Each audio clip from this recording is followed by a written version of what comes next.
Episode number 3. ఆట మొదలైంది. సాగర్ను కలవడానికి వెళ్తున్నానని తన తండ్రితో చెప్పి బయలుదేరిన వైభవ్ 10 నిమిషాల్లోనే పక్కనే ఉన్న షాప్లో అతని కోసం వెయిట్ చేస్తున్నాడు. మరో 5 నిమిషాల్లోనే అక్కడికి చేరుకున్న సాగర్ నేరుగా వెళ్లి వైభవ్ ఎదురుగా ఉన్న చైర్లో కూర్చుని విషయమేంటో చెప్పు అని డైరెక్ట్గా అడిగాడు. చెప్తాలే కానీ ముందు నువ్వెలా ఉన్నావో అది చెప్పు అని అడిగాడు వైభవ్. పరామర్శలు అవసరం లేదు, పాయింట్కి రండి సీరియస్గా అన్నాడు సాగర్. చూస్తుంటే నీ కోపం ఇంకా పోయినట్టు లేదు. ఓకే, నీ టైం వేస్ట్ చేయను. మాకు నీ నుండి ఒక హెల్ప్ కావాలి. సాగర్నే సూటిగా చూస్తూ స్ట్రైట్ గా అడిగాడు వైభవ్. ఆ మాట వినగానే సాగర్ విరక్తిగా నవ్వి, ది గ్రేట్ అగ్నిహోత్రి ఫ్యామిలీకి నాలాంటి ఒక సామాన్యుడి హెల్ప్ కావాలా? వింతగా ఉందే అని వెటకారంగా అన్నాడు. రే సాగర్, నీ కోపం పక్కన పెట్టి నేను చెప్పేది ఒక్కసారి పూర్తిగా విను. 6 నెలల క్రితం వరకు మన కంపెనీ పరిస్థితి బాగానే ఉంది. కానీ ఒక్కసారిగా మనం ఇన్వెస్ట్ చేసిన షేర్స్ అన్నిటిలో భారీగా లాస్ అయ్యాం. 100 కోట్లలో నష్టం వచ్చింది. ఈ విషయం మన కంపెనీలో ఇన్వెస్ట్ చేసిన వాళ్ళకి తెలిసి వెంటనే తమ డబ్బును తిరిగి ఇవ్వమని ఒత్తిడి చేస్తున్నారు. ఇదంతా తట్టుకోలేక తాతయ్య హెల్త్ దెబ్బతింది. ఆయన 24 గంటలు అదే ఆలోచిస్తూ భయంతో టెన్షన్ పడుతున్నారు. ఆయన చేతుల్లో ఎదిగిన కంపెనీ ఇప్పుడు కళ్ల ముందే కూలిపోతే ఆయన తట్టుకోలేరు. అందుకే ఇప్పుడు నువ్వు మన కంపెనీలో ఇన్వెస్ట్ చేస్తే పరిస్థితులన్నీ చక్కబడతాయి. ఏమంటావ్ అని ఆశగా సాగర్ కళ్ళలోకి చూస్తూ అడిగాడు వైభవ్. అతను చెప్పింది విన్న సాగర్ కి వాళ్ళు తనను పిలిచింది తనపై ప్రేమతో కాదని తన దగ్గరున్న డబ్బు కోసమని పూర్తిగా అర్థమైంది. అందుకే మానవ సంబంధాలన్నీ కేవలం ఆర్థిక సంబంధాలే అని కార్ల్ మార్క్స్ ఎప్పుడూ చెప్పాడు అని నిరాశగా తనలో తానే అనుకొని వైభవ్ వైపు చూసి ఎంత డబ్బు కావాలి? తన ముందున్న కాఫీని సిప్ చేస్తూ అడిగాడు సాగర్. 800 కోట్లు సింపుల్ గా చెప్పాడు వైభవ్. ఆ మాట వినగానే సాగర్ కి ఒక్కసారిగా పొలమారడంతో కాఫీని తుంపర్లుగా బయటకు ఉమ్మేశాడు. తర్వాత వెంటనే సర్దుకొని అటూ ఇటూ చూసి ఎదురుగా ఉన్న టిష్యూ తీసుకొని తుడుచుకుంటూ, ఏంటి బాబాయ్ జోక్ చేస్తున్నావా? అంత డబ్బు నా దగ్గరెక్కడుంది అని అడిగాడు. సాగర్, నీకు తాతయ్యపై ఎంత కోపం ఉన్నా ఇలా డబ్బు లేదని చెప్పి తప్పించుకోకు. నువ్వు వసుధ గ్రూప్ లో ఇన్వెస్ట్ చేసిన షేర్స్ పెరిగి నీకు మనీ వచ్చిందని మాకు తెలుసు. ఇప్పుడు నువ్వు హైదరాబాద్ లోనే ది రిచెస్ట్ పర్సన్. నీకు 800 కోట్లు పెద్ద లెక్క కాదు అని అన్నాడు వైభవ్. ఆ మాటకు సాగర్ ఆశ్చర్యపోతూ, 800 కోట్లు లెక్క కాదా? అంటే నా అకౌంట్లో ఇంత పెద్ద అమౌంట్ ఉందా? ముందు అర్జెంటుగా బ్యాంకుకు వెళ్లి డీటెయిల్స్ తెలుసుకోవాలి అని తనలో తానే అనుకున్నాడు సాగర్. ఏంటి సాగర్ ఆలోచిస్తున్నావు? ఇది మన ఫ్యామిలీ కంపెనీ అని మర్చిపోకు. దాన్ని నిలబెట్టుకోవాల్సిన బాధ్యత నీక్కూడా ఉంది.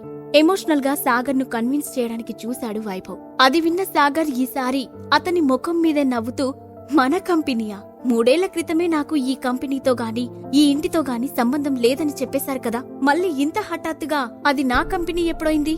సారీ బాబాయ్, నేను ఈ పని చేయలేను అని చెప్పి అక్కడి నుండి లేచాడు సాగర్. వైభవ్ వెంటనే, సాగర్, నువ్వు ఊరికే ఈ హెల్ప్ చేయాల్సిన పని లేదు. దీనికి బదులుగా మీ పిన్ని పేరు మీదున్న స్వప్నలోక్ ఎంటర్టైన్మెంట్ కంపెనీని నీ పేరు మీద రాస్తాను అని అన్నాడు. ఆ మాట వినగానే సాగర్ అక్కడే ఆగి వైభవ్ వైపు నమ్మలేనట్లుగా చూశాడు. దానికి కారణం స్వప్నలోక్ గ్రూప్ ఇప్పుడు ఎంటర్టైన్మెంట్ ఇండస్ట్రీలో నంబర్ 1 కంపెనీ. పెద్ద పెద్ద స్టార్స్ అందరూ ఆ కంపెనీకి సైన్ చేసి ప్రమోట్ చేసుకుంటూ ఉంటారు. అలాంటి కంపెనీ ఇస్తాననడంతో సాగర్ కొంచెం ఆశ్చర్యపోయి, దీనికి పిన్ని ఒప్పుకుంటుందా అని అడిగాడు. అవన్నీ నేను చూసుకుంటాను, నీకు డీల్ ఓకేనా అని అడిగాడు వైభవ్. సాగర్ ఒక క్షణం ఆలోచించి, ఇట్స్ ఏ గుడ్ డీల్ బాబాయ్, నో చెప్పడానికి మనసు రావడం లేదు. కానీ నాకు దీనితో పాటు ఇంకా కొన్ని కండిషన్స్ ఉన్నాయి అని అన్నాడు. ఏం కండిషన్స్? ముఖం చిట్లిస్తూ అడిగాడు వైభవ్. నంబర్ 1, నాకు ఒరిజినల్ విక్టోరియా డైమండ్ నెక్లెస్ కావాలి, అది కూడా ఇంకో 6 గంటల్లో అని అన్నాడు. ఏంటి, విక్టోరియా డైమండ్ నెక్లెసా? అది రేర్ పీస్ కదా. ప్రపంచం మొత్తంలో ఆ పీస్లు 5 ఉన్నాయని విన్నాను. పైగా దాని వాల్యూ దాదాపు 50 కోట్లుంటుంది. అలాంటిది 6 గంటల్లో ఎలా తీసుకొస్తాను అని అన్నాడు వైభవ్. అదంతా నాకు తెలీదు బాబాయ్, నాకు ఆ నెక్లెస్ కావాలి అని క్లియర్ గా చెప్పాడు సాగర్. దాంతో వైభవ్ అతని వైపు కొంచెం కోపంగా చూసి, సరే నీ రెండో కండిషన్ ఏంటి అని అడిగాడు. మల్హోత్రా గ్రూప్ రాత్రికి రాత్రే దివాలా తీయాలి. దాని చైర్మన్ రానా మల్హోత్రా ఈ రోజు రాత్రికి నడి రోడ్డు పైకి రావాలి అని చెప్పాడు సాగర్. ఆ మాట వినగానే పక్కనే బాంబు పడ్డట్లుగా అదిరిపడ్డ వైభవ్, ఏం మాట్లాడుతున్నావు సాగర్? మల్హోత్రా గ్రూప్ సిటీలో టాప్ కంపెనీ. దాని చైర్మన్ రానా కూడా సామాన్యుడు కాదని విన్నాను అని కంగారుగా చెప్పాడు వైభవ్. నువ్వేం చేస్తావో ఎలా చేస్తావో నాకు తెలీదు బాబాయ్.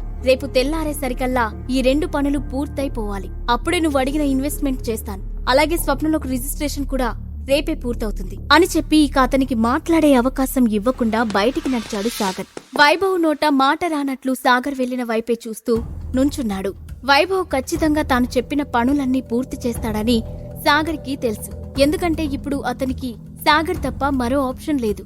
దాంతో అతను ఉత్సాహంగా కాఫీ షాప్ నుండి బయటకు వచ్చి ముందు అఖిల కంపెనీకి అవసరమైన 40 కోట్లు ఆమె అకౌంట్కి ట్రాన్స్ఫర్ చేయాలి. అఖిల హ్యాపీగా ఫీల్ అవుతుంది అని అనుకుంటూ తన మొబైల్ బయటకు తీశాడు. ఇంతలో మెసేజ్ టోన్ టింగ్ అంటూ మోగింది. అది అఖిల దగ్గర నుండి వచ్చిన మెసేజ్ కావడంతో సాగర్ వెంటనే దాన్ని ఓపెన్ చేశాడు.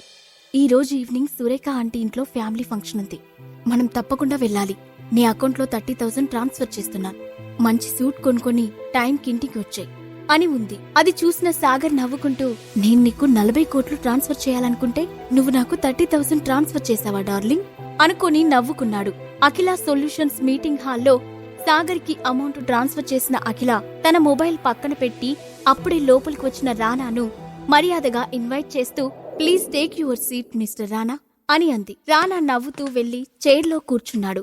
వెంటనే అఖిల లేచి తాను చేస్తున్న ప్రాజెక్టు గురించి అతనికి ఎక్స్ప్లెయిన్ చేస్తూ పవర్ పాయింట్ ప్రజెంటేషన్ ఇవ్వడం మొదలుపెట్టింది. ఫార్మల్ సూట్లో ఉన్న అఖిల అందాలను వెనుక నుండే ఆస్వాదిస్తున్న రానా ఆమె చెప్పే ప్రాజెక్టు కన్నా ఆమె బాడీ మెజర్మెంట్స్ పై ఎక్కువ దృష్టి పెట్టాడు. 10 నిమిషాల్లో ప్రజెంటేషన్ పూర్తి చేసిన అఖిల చైర్లో కూర్చొని, well mister Rana, that's my project.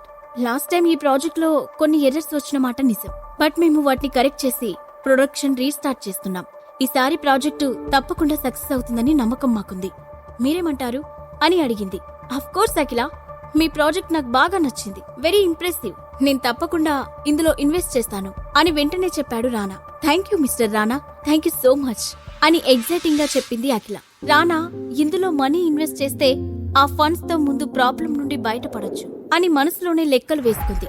అయితే మనిద్దరం ఇక నుండి కలిసి బిజినెస్ చేయబోతున్నాం కాబట్టి మనం ఈ మూవ్మెంట్ ని సెలబ్రేట్ చేసుకోవాలి అఖిల. సో ఈ రోజు నేను ఇవ్వబోతున్న పార్టీకి నువ్వు తప్పకుండా రావాలి నవ్వుతూ అడిగాడు రానా.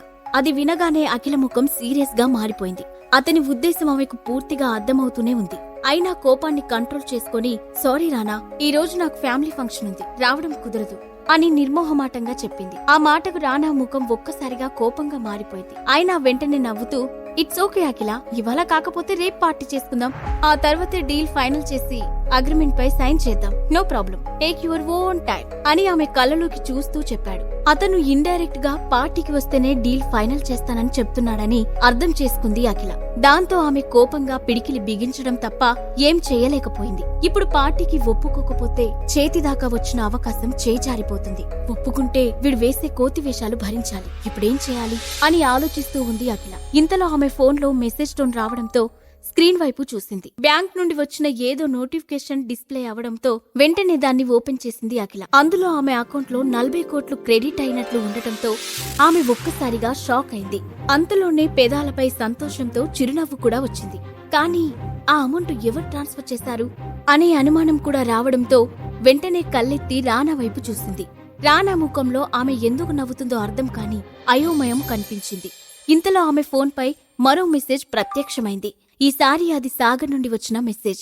అఖిల, నీ అకౌంట్లోకి 40 crores ట్రాన్స్ఫర్ అయ్యాయి. ఎక్కడివి ఏంటి అని ప్రశ్నలు అడగద్దు. టైం వచ్చినప్పుడు నేనే చెప్తాను. ముందు వాటితో నీ ప్రాబ్లం సాల్వ్ చేసుకో అనే టెక్స్ట్ తో పాటు ఒక స్మైలీ ఎమోజీ కూడా. అది చూడగానే అఖిలకు ఆశ్చర్యం వేసింది. సాగర్కి ఇంత డబ్బు ఎక్కడి నుండి వచ్చిందో అర్థం కాలేదు. కానీ అతను తప్పు చేయడనే నమ్మకం ఆమెకు దృఢంగా ఉండటంతో అది పెద్ద సమస్యలా అనిపించలేదు. వెంటనే రానా వైపు చూసి, ఓకే మిస్టర్ రానా, నేను మీ పార్టీకి రావడం లేదు. మీరు నా ప్రాజెక్ట్ లో ఇన్వెస్ట్ చేయాల్సిన అవసరం లేదు. ఇక మీరు బయలుదేరండి అని చెప్పి ఆమె కూడా అక్కడి నుండి లేచి బయటకు నడిచింది. అఖిలకు డబ్బు ఎంత అవసరమో రానాకు బాగా తెలుసు. అలాంటిది ఆమె సింపుల్ గా నో చెప్పేసి వెళ్లిపోతుండటంతో ఆమె యాటిట్యూడ్ కి షాక్ అయ్యాడు. అయినా వెంటనే తేరుకుని, అఖిల, ఒకసారి నేను చెప్పేది విను అంటూ ఆమె వెనక్కే వెళ్లబోయాడు. ఇంతలో అతని ఫోన్ రింగ్ అవడంతో చిరగ్గానే కాల్ లిఫ్ట్ చేసి, హలో అని అన్నాడు. సార్, హఠాత్తుగా కొంతమంది ఐటీ డిపార్ట్మెంట్ నుండి రైడ్కు వచ్చారు అని అతను చెబుతూ ఉండగానే మధ్యలో ఫోన్ కట్ అయింది. రానా కట్ అయిన ఫోన్ వైపు అయోమయంగా చూస్తూ, వాట్ నాన్ సెన్స్, ఇంత సడన్ గా ఐటీ రైడ్ చేయడమేంటి అనుకుంటూ మళ్లీ కాల్ బ్యాక్ చేయబోయాడు. కానీ ఇంతలో అతని ఫోన్ మళ్లీ రింగ్ అయింది. అటువైపు నుండి ఆఫీస్ మేనేజర్ కాల్ చేస్తున్నాడు. అది చూడగానే రానా మనసు కీడు శంకించడంతో అనుమానంగానే కాల్ లిఫ్ట్ చేసి, హలో అన్నాడు. సార్, మీరెక్కడున్నారు? ఆఫీస్ పై ఐటీ రైడ్ జరుగుతుంది. వాళ్ళు ఆఫీస్ మొత్తం తలకిందులు చేస్తున్నారు. మన ఇల్లీగల్ ప్రాజెక్ట్ కి సంబంధించిన ఫైల్స్, హార్డ్ డిస్కులన్నీ ఇక్కడే ఉన్నాయి.